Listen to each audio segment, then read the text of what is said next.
Of course people are going to listen to music for free. Why would people pay for things that they can get free? There is no argument for it.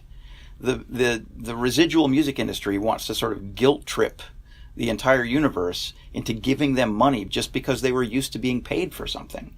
And it's absurd, you know. So what are your thoughts on piracy then? I've said publicly that I reject the term piracy.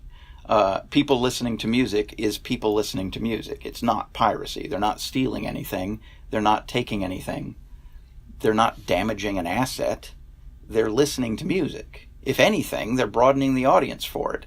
And the people who make the music, if they're savvy, will find out ways to exploit that newly broadened audience. There's a punk band from Chicago called Pegboy. Not one of the biggest names in music. Not even one of the biggest names in Chicago, right? They're from Bridgeport. They're not even one of the biggest names in Bridgeport, right? This year, they were able to go to South America and play shows in Brazil solely based on the fact that over time they had found a cult following in Brazil. Their music had percolated through the ether thanks to the internet, and they had found an audience. And so this band, they haven't been a particularly active band. They haven't done a whole lot. But they can say, yeah, our band brought us to Brazil, right?